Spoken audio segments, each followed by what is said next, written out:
ನಮಸ್ಕಾರ ಸ್ನೇಹಿತರೆ, ಇವರು ಯಾರು ಗೊತ್ತಾ? ಮುಂದಿನ ಪ್ರಧಾನಿಗಳಾದರೂ ಎರಡು ಮಾತಿಲ್ಲ, ಭಾರತ ದೇಶದ ವಜ್ರದ ಮನುಷ್ಯ ಎಂದು ಕರೆಯಲ್ಪಡುವ ವ್ಯಕ್ತಿ. ಸ್ವತಃ ಪ್ರಧಾನಿಗಳಾದ ನರೇಂದ್ರ ಮೋದಿಯವರೇ ಇವರು ಇರುವ ಸ್ಥಳಕ್ಕೆ ತಾವಾಗಿಯೇ ಬಂದು ಇವರನ್ನು ಭೇಟಿಯಾಗುತ್ತಾರೆ. ಇವರ ಹೆಸರು ಪ್ರತಾಪ್ ಚಂದ್ರ ಸಾರಂಗಿ. ಇವರ ಗುಣ ವಜ್ರಕ್ಕಿಂತ ಹೆಚ್ಚು.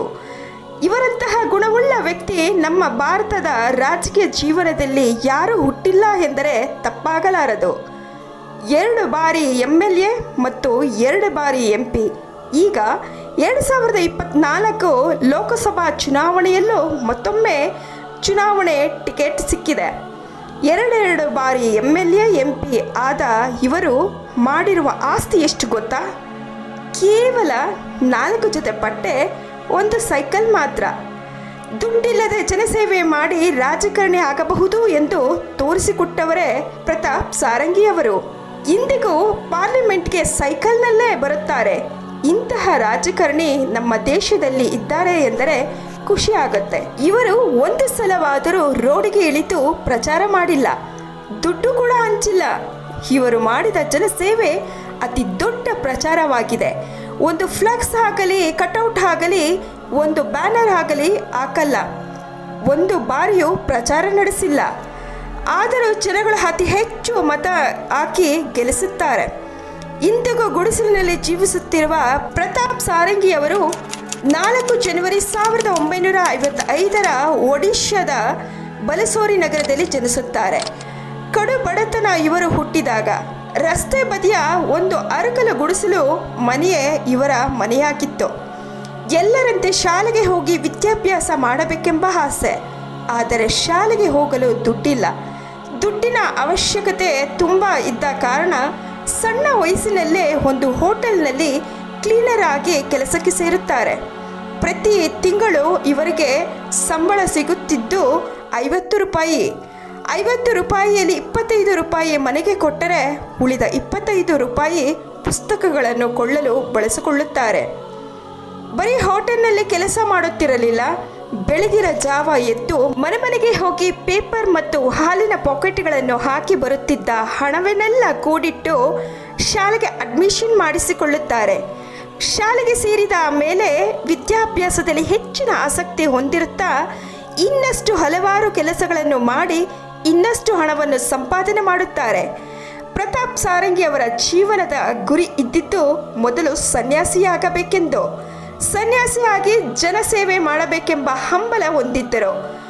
ವೆಸ್ಟ್ ಬೆಂಗಾಲ್ನ ಹೌರಾ ನಗರದಲ್ಲಿ ಪ್ರಸಿದ್ಧ ರಾಮ ಮಂದಿರಕ್ಕೆ ಹೋಗಿ ಪ್ರತಿದಿನ ಪ್ರವಚನ ಕೇಳಿ ಬರುತ್ತಿದ್ದರಂತೆ.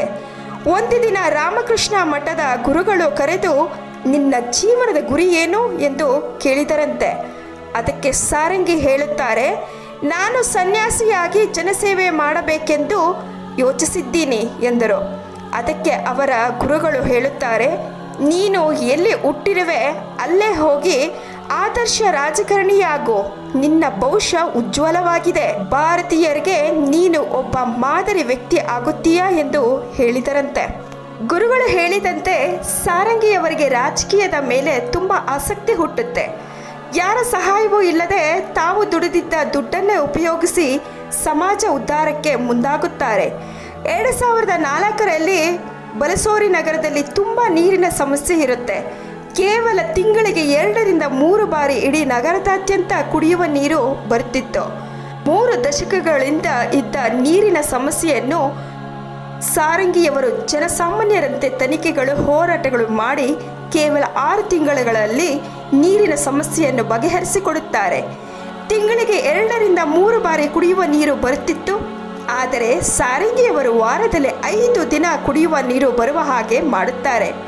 ಬಲಸೋರಿ ನಗರದ ಜನರಿಗೆ ಬಲು ಅಚ್ಚುಮೆಚ್ಚು ಆಗುತ್ತಾರೆ. 2004ರಲ್ಲಿ ಒಡಿಶಾ ರಾಜ್ಯದಲ್ಲಿ MLA ಎಲೆಕ್ಷನ್ ಬರುತ್ತೆ. ಸಾರಂಗಿಯವರು ಪಕ್ಷೇತರ ಅಭ್ಯರ್ಥಿಯಾಗಿ ಭಾರಿ ಬಹುಮತದಿಂದ ಜಯಬೇರಿ ಬಾರಿಸುತ್ತಾರೆ. MLA ಆಗಿ ಗೆದ್ದ ಬಳಿಕ ಇವರು ಮೊಟ್ಟ ಮೊದಲು ನಮ್ಮ ಊರು ಸ್ವಚ್ಛ ಊರು ಎನ್ನುವ ಹೊಸ ಆಯೋಜನೆ ಮಾಡುತ್ತಾರೆ. ಇವರು MLA ಆಗುವ ಮುನ್ನ ಬಲಸೋರಿ ನಗರ ಕಸದ ತೊಟ್ಟಿಯಾಗಿರುತ್ತೆ. ಆದರೆ MLA ಆದ ಮೇಲೆ ಪ್ರತಿದಿನವೂ ನಗರ ಸ್ವಚ್ಛತೆ ಆರಂಭವಾಗುತ್ತೆ. ಪ್ರತಿದಿನ ಸಂಗ್ರಹಿಸಿದ ಕಸವನ್ನು ಮರುಬಳಕೆ ಮಾಡಿ paper, tissue paper, glass, plastic ಮುಂತಾದ ಮರುಬಳಕೆ ವಸ್ತುಗಳನ್ನು ಮಾರಾಟ ಮಾಡಿ ಬಂದ ಹಣದಿಂದ ನಗರದ ಅಭಿವೃದ್ಧಿ ಮಾಡುತ್ತಾರೆ. MLA ಆಗಿ ಕೇವಲ 8 ತಿಂಗಳಲ್ಲೇ ಸಂಪೂರ್ಣ ಕ್ಲೀನ್ ಸಿಟಿ ಮಾಡುತ್ತಾರೆ.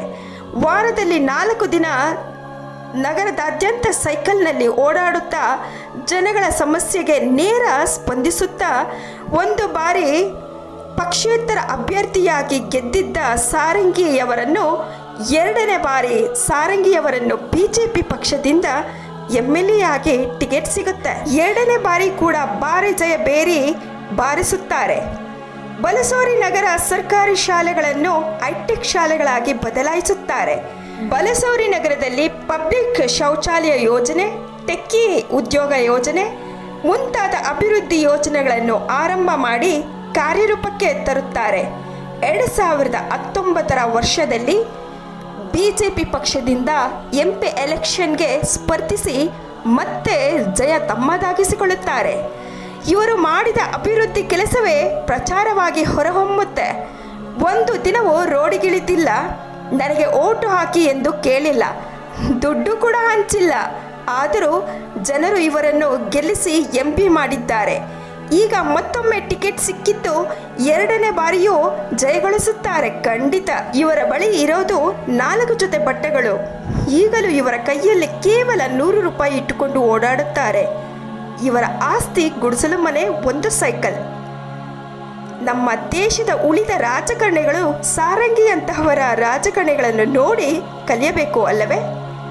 ನಮ್ಮ ದೇಶಕ್ಕೆ ಅಭಿವೃದ್ಧಿ ಆಗಬೇಕಾದರೆ ಸಾರಂಗಿಯಂತಹವರ ಅತ್ಯಗತ್ಯ ನಮಗಿದೆ. ಇದಾಗಿತ್ತು ಸರಳ ಸಜ್ಜನ ಅದ್ಭುತ ವ್ಯಕ್ತಿ ವಜ್ರದ ಮನುಷ್ಯ ಪ್ರತಾಪ್ ಚಂದ್ರ ಸಾರಂಗಿ ಅವರ ಬಗ್ಗೆ ಮಾಹಿತಿಯಾಗಿತ್ತು.